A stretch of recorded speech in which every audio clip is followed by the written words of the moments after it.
अस्सलाम वालेकुम friends. Welcome to my YouTube channel DMS travel guide. उम्मीद है कि आप सब खैरियत से होंगे। फ्रेंड्स, आज की इस वीडियो में हम देखेंगे कि सर्बिया का वीज़ा हम कैसे हासिल कर सकते हैं। सर्बिया के जो मौजूदा हालात हैं, जो वहाँ पे करंट सिचुएशन है वो कैसी है, जॉब अपॉर्चुनिटीज़ क्या हैं, वीज़ा कैसे लिया जा सकता है, किन लोगों को इसका वीज़ा अप्लाई करना चाहिए। वीडियो में आगे जाने से पहले आप सब दोस्तों से गुजारिश है कि चैनल को सब्सक्राइब ज़रूर कीजिएगा। अगर वीडियो आपको पसंद आए तो इसे लाइक और अपने दोस्तों के साथ शेयर भी ज़रूर करें। सर्बिया बैल्कन रीजन का एक बहुत ही खूबसूरत मुल्क है और इसकी जो नेबरिंग कंट्रीज़ हैं उनमें काफ़ी सारे कंट्रीज़ आते हैं, जैसा कि हंगरी है जो कि एक शेंजन जोन का कंट्री है। इसी तरह क्रोशिया है, रोमानिया, बोस्निया, मोंटेनेग्रो, मकदोनिया और बुल्गारिया, ये सब वो कंट्रीज़ हैं जिनके साथ सर्बिया अपने बॉर्डर्स शेयर करता है। 2021 के डाटा के अकॉर्डिंग जो सर्बिया की पॉपुलेशन है वो 6.8 मिलियन है। अगर हम इसकी करेंसी की बात करें तो वहाँ पे सर्बियन दिनार चलता है। 117 सर्बियन दिनार इक्वल टू 1 यूरो, यानी अगर आपके पास अगर 1 यूरो है तो आपको सर्बिया के 117 दिनार मिल जाएंगे। यानी इसकी करेंसी को बहुत स्ट्रॉन्ग करेंसी नहीं है बल्कि डी वैल्यू करेंसी है।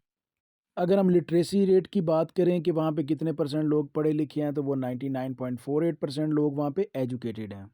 और अगर हम हेल्थ की बात करें तो हेल्थ में उनके लोगों को वाया इंश्योरेंस फैसिलिटीज़ मिलती हैं। फॉरेनर्स जो भी होंगे, चाहे वो टूरिस्ट हों, उनको सिर्फ इमरजेंसी केस में उनकी जो ट्रीटमेंट है वो फ्री होती है। और एजुकेशन के सेक्टर में जो इनके अपने सिटीजन्स हैं वो पब्लिक यूनिवर्सिटीज़ में उनकी कोई फ्री फीस नहीं है। मतलब एजुकेशन और हेल्थ वहाँ पे अप्रॉक्सीमेटली फ्री है। हेल्थ के लिए बस इंश्योरेंस करना होती है, जबकि एजुकेशन फ्री है।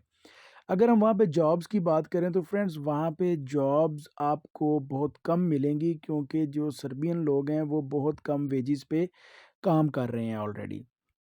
अगर आप ये सोच रहे हैं कि आप सर्बिया में जाके जॉब करेंगे और लॉन्ग टर्म स्टे करेंगे तो I don't think so it's gonna work. मेरे फ्रेंड्स हैं जो सर्बिया में इस वक्त रह रहे हैं और उन्होंने मुझे ये बताया है कि आप मैक्सिमम 400 यूरो से लेके 600 यूरो तक मंथली अर्न कर सकते हैं। इससे ज़्यादा वहाँ पे सैलरीज़ नहीं मिलती। तो अब आप ये कहेंगे कि अगर वहाँ पे सैलरीज़ नहीं है तो वहाँ पे जाया क्यों जाए? तो सर्बिया एक टूरिस्ट कंट्री है, वहाँ पे बहुत सारी टूरिस्ट अट्रैक्शंस हैं। वहाँ पे अगर आप जाते हैं, एक बार आप सर्बिया का वीज़ा लेते हैं तो दैट मीन्स कि आप यूरोपीय यूनियन के कंट्री से होके आ रहे हैं, तो जिससे आपके पासपोर्ट की बहुत ज़्यादा वर्थ बन जाएगी। और ये उन लोगों के लिए एक गेटवे है जो लोग शेंजन ज़ोन में जाना चाहते हैं। जिन लोगों के पास ऑलरेडी शेंजन वीज़ा हो या यूके का वैलिड वीज़ा हो, वो लोग विदाउट वीज़ा भी सर्बिया टूरिज़्म पर्पज़ के लिए स्टे कर सकते हैं। लेकिन जिन लोगों के पास शेंजन या यूके का वीज़ा ना हो, उनको वीज़ा लेना लाज़मी है। दूसरी कंट्रीज़ की तरह सर्बिया का वीज़ा लेने में भी कुछ कॉम्प्लिकेशंस हैं, लेकिन it's not too much difficult. इसमें ये सिर्फ़ एक सबसे जो बड़ी प्रॉब्लम है कि वो एम्बेसी इनकी ईरान में है, जो पाकिस्तानियों का वीज़ा डील करती है। अब यूट्यूब पे तो सब लोगों ने ये शोर मचाया हुआ है कि सर्बिया का वीज़ा सिर्फ $2 फ़ीस है और आप $2 में आप इसका वीज़ा हासिल कर सकते हैं। लेकिन अगर आप टोटल एक्सपेंस को जब कैलकुलेट करेंगे तो ये काफ़ी एक्सपेंसिव वीज़ा भी है, इतना सस्ता ये नहीं है। क्योंकि जब आप एम्बेसी में जाएँगे वीज़ा लेने के लिए, तो डेफ़िनेटली जब आप पाकिस्तान से ईरान जाएँगे तो वो एक्सपेंस भी आपको बेयर करना होगा। और जब आपके पास इन्विटेशन लेटर नहीं होगा, तो आपको वहाँ से टूरिस्टिक जो वाउचर्स होते हैं, जो आप खरीद सकते हैं मुख्तलिफ़ कंपनियों से, जैसा कि ट्रिप एडवाइज़र एक ऑनलाइन प्लेटफ़ॉर्म है, वहाँ से आप ख़रीद सकते हैं। नहीं तो जो उनकी लोकल एजेंसियाँ हैं, वहाँ पे भी आप उनको रीच आउट करके वहाँ से भी वो वाउचर ख़रीद सकते हैं, जो कि आपके इन्विटेशन को कवर करती हैं। तो डेफ़िनेटली वो जो पेड वाउचर्स होंगे, उनकी भी एक कॉस्ट होगी अप्रॉक्सिमेटली। मिनिमम भी अगर आप वहाँ पे कोई 2, 3, 4, 5 प्लेसेस के वाउचर्स ख़रीदते हैं, तो वो 100 यूरो से कम नहीं होने चाहिए। तो इस तरह जब आप इस सारे एक्सपेंस को कैलकुलेट करेंगे तो ये थोड़ा-सा एक्सपेंसिव ज़रूर है, लेकिन इस वीज़े की वर्थ बहुत ज़्यादा है। उन लोगों के लिए स्पेशली जो लोग later on Shenzhen visa apply करना चाहते हैं, उनके लिए तो ये फ़ायदेमंद है। सर्बिया के वीज़ा के लिए आपको वही तमाम डॉक्यूमेंट्स चाहिए होते हैं जो बाकी दूसरी कंट्रीज़ के लिए चाहिए होते हैं, जिस तरह आपका पासपोर्ट है, आपकी पिक्चर है, आपकी बैंक स्टेटमेंट है, आपके 2 साल के टैक्स रिटर्न्स हैं। ठीक है, उसके अलावा अगर आपके पास प्रॉपर्टी के डॉक्यूमेंट्स हैं तो वो नोटरी होने चाहिए। तो ये सारे डॉक्यूमेंट्स जो हैं आपको सर्बिया के वीज़े के लिए चाहिए। और अगर आप अब बैंक स्टेटमेंट की बात करें तो बैंक स्टेटमेंट कितनी होनी चाहिए, तो बैंक स्टेटमेंट आपकी 15 लाख से कम बिल्कुल नहीं होनी चाहिए। उसकी रीज़न ये है कि अगर आप 15 लाख रुपए से प्लस या 15 लाख रुपए की बैंक स्टेटमेंट मेंटेन करते हैं तो दैट मीन्स कि you have only $5000 in your bank account for this trip. तो जो लोग टूरिज़्म करने के लिए अपनी कंट्री से दूसरी कंट्री में जा रहे हैं और उनके पास जस्ट $5000 हों, तो ये जस्टिफ़ाई तो ज़रूर करता है, लेकिन ये कोई बहुत ह्यूज अमाउंट नहीं है। तो इसलिए आपकी अच्छी बैंक स्टेटमेंट होनी चाहिए। सर्बिया का वीज़ा हो या कोई भी वीज़ा हो, आप कभी भी किसी भी कंट्री को अंडर एस्टिमेट करके वीज़ा अप्लाई ना करें कि यार ये छोटा कंट्री है तो इसका तो वीज़ा लग जाएगा। ऐसा नहीं होता, इन सम केसेस वीज़ा रिफ्यूज़ भी हो जाता है। तो जब ये सब डॉक्यूमेंट्स आपके पास मौजूद हों, तो आपने तब अब वहाँ से सर्बिया से टूरिस्ट पास ख़रीदने हैं।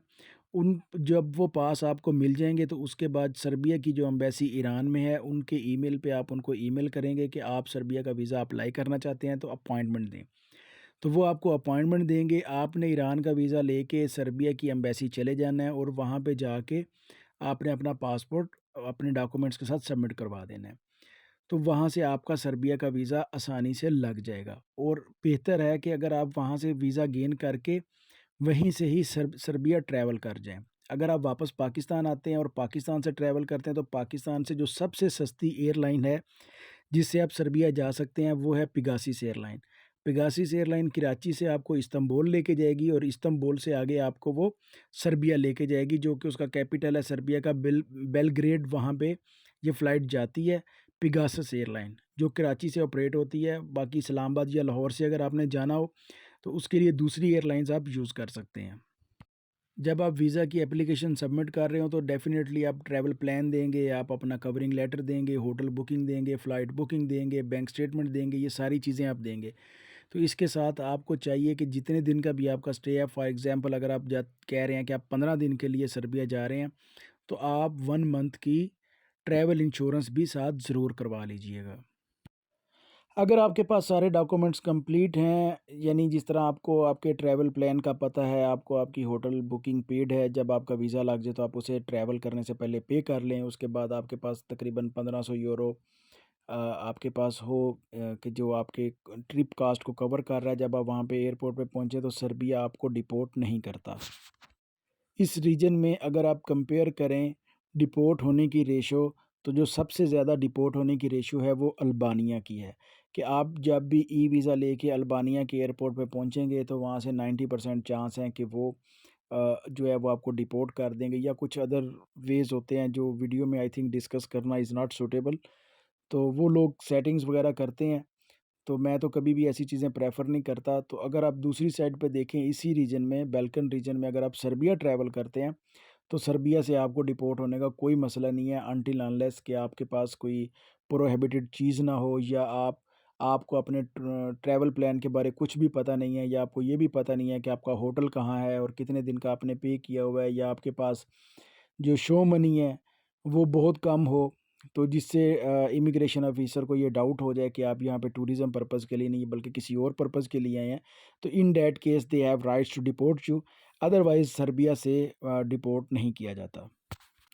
वीडियो से रिलेटेड कोई भी क्वेश्चन हो, तो आप मुझे ईमेल कर सकते हैं या कमेंट बॉक्स में भी पूछ सकते हैं। अपना और अपने इस चैनल का बहुत सा ख्याल रखें। अगली वीडियो तक के लिए अल्लाह हाफ़िज़।